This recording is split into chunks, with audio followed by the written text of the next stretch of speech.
Watazamaji wetu habarini, natumaini hamjambo sana na nawashukuru sana kwamba mmekuwa mkitufuatilia Injili ya Furaha. Hiki ni kipindi kipya ambacho tunakianza mwezi wa 10 na kipindi kinaitwa kwa jina la Motisha ya Wiki. Katika kipindi hiki tutakuwa tunawaletea mambo mbalimbali kuhusu maisha yetu ya kila siku katika jamii. Iwe mahusiano, inaweza kuwa mambo ya dini, inaweza kuwa mambo ya michezo na kadhalika na kadhalika. Kumbe nukaribishe kwa kipindi hiki. Kila wiki tutakuwa tunatoa motisha moja ya kupa motisha katika maisha yako, labda umekwama hapa, kupa moyo na kadhalika. Karibuni sana. Sasa katika kipindi hiki tunapokianza, ninachotaka nikushirikishi leo ni kimoja tu, ambacho ni hiki: usibebe kidonda cha zamani kwenye mahusiano mapya. Usibebe kidonda cha zamani katika mahusiano mapya. Kidonda nini? Ni mahali mtu ambapo anakuwa ameumizwa labda na kitu chenye ncha kali, mfano kisu au kitu chochote kile.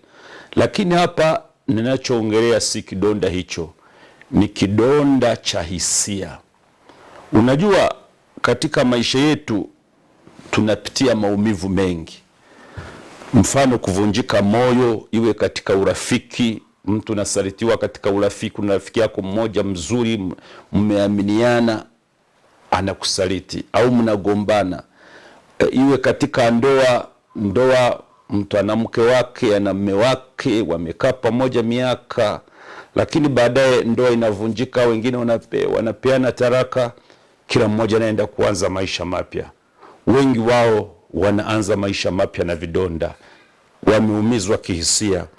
Katika familia, ndugu zetu, tunakuwa pamoja tukiwa watoto wadogo, tukiwa watu wazima, unakuta familia inataka kusambaratika kabisa.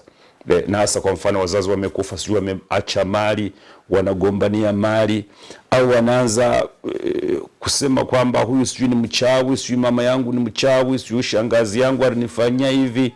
Inakuwa ni shida kabisa.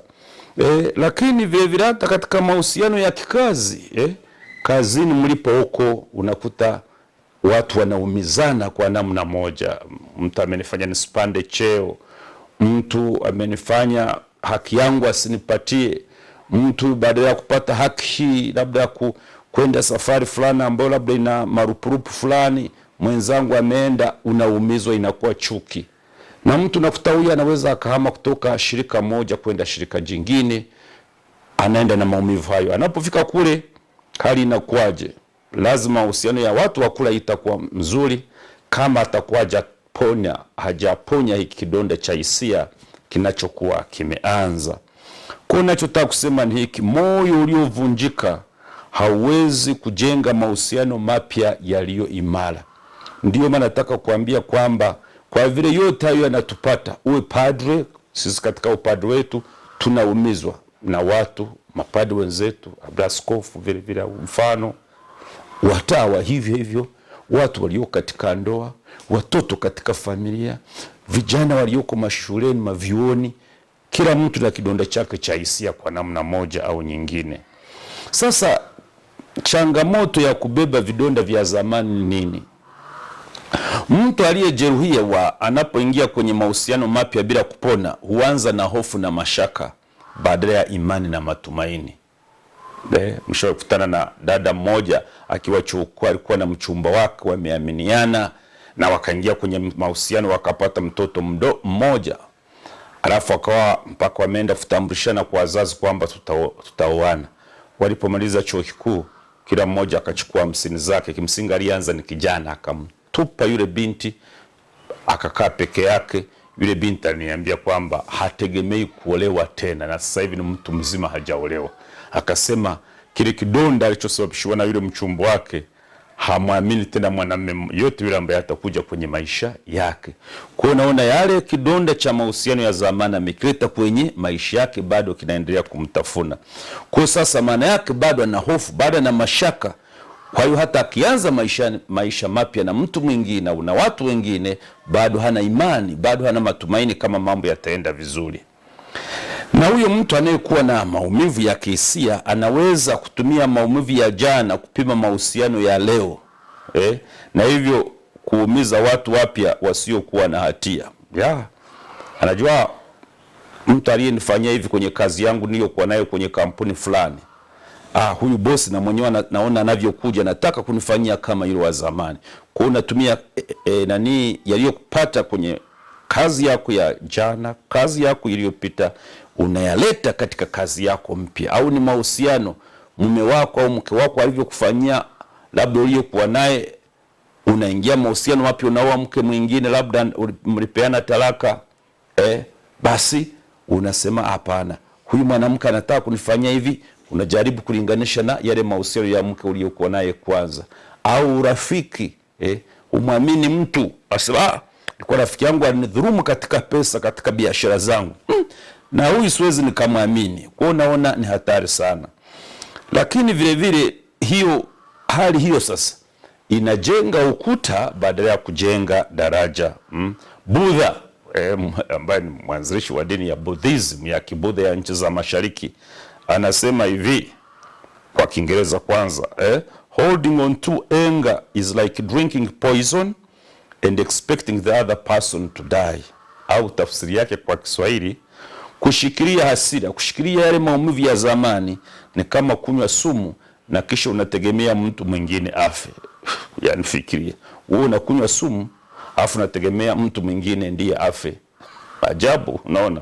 Kwa maana yako unapokuwa na vidonda vya zamani, umeumizwa kihisia, unaendelea kuyashikilia hayo yote, maana yake ni kama sumu inayokuwa ndani mwako, inaendelea kimsingi kuumiza na kuua.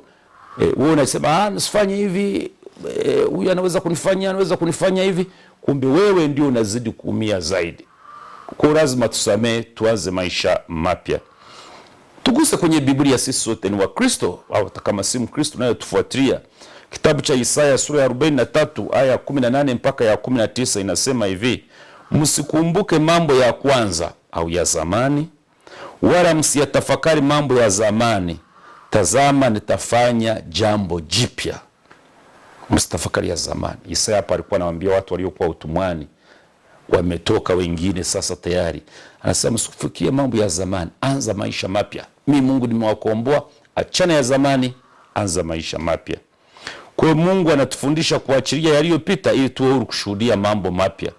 Wakolosai 3:13 Paulo anasema hivi: mkuchukuliana na kusameheana, kila mtu awe tayari kumsamehe mwenzake kama Bwana anavyowasamehe ninyi. Paulo anasema tusameheane kwa sababu na Mungu mwenyewe anatusamehe, na ndivyo tunasali kwenye sala ya Baba yetu. Ndio Zaburi ya 34 aya ya 18 inasema hivi: Bwana yu karibu na waliovunjika moyo na wakomboa waliopondeka roho. Roho unapokuwa na kidonda, umeumizwa kihisia, roho yako inakuwa imepondeka, unakuwa umevunjika moyo, lakini moyo huo Mungu anaukomboa. Mungu ndiye daktari wa moyo uliovunjika. Sasa hatari za moyo uliovunjika usipoponywa. Moyo uliovunjika usipoponywa, sasa hatari zake nini?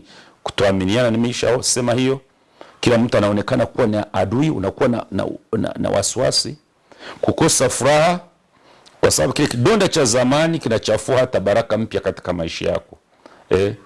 Kujiumiza na kuwaumiza wengine katika mahusiano.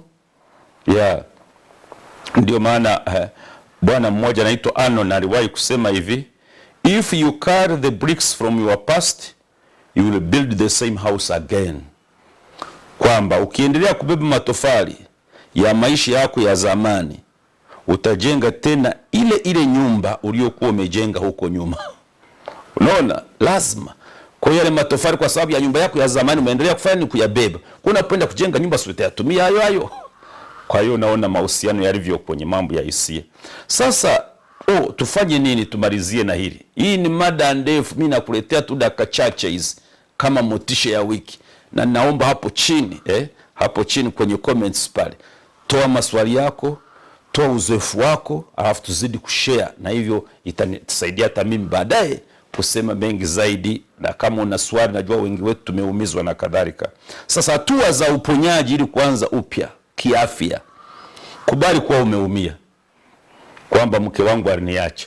mke wangu alinisaliti, niliibiwa pesa na ndugu yangu mdogo wangu, rafiki yangu alinitapeli. Kubali kwamba ukweli huo ulitokea. Usifanye moyo mgumu, ongea na Mungu na kwa wale unaoamini. Share kitu hicho. Tunaposhare tunapunguza sumu. Halafu namba 2, samehe. Msamaha ni zawadi kwa aliyekuudhi, na vile vile msamaha huu ni ufunguo wa kuachia roho yako kuweza kuwa huru. Halafu jipe muda wa kutafakari. Mahusiano mapya hayajengwi haraka bila uponyaji.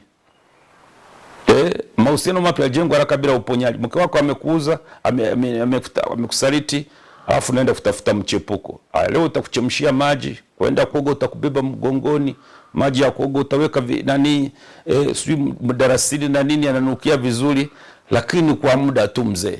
Au unakunywa pombe kila jioni kutoka kazi unaenda kwenye vijiwe, havitakusaidia. Jitafakari na uko tayari kusamehe. Lakini mwisho, japo bado moja, muombe Mungu akupatie moyo mpya. Ezekiel 36:26 inasema hivi, nami nitawapa moyo mpya, nami nitatia roho mpya ndani yenu. Mungu yuko tayari kuwekea roho mpya ndani mwako.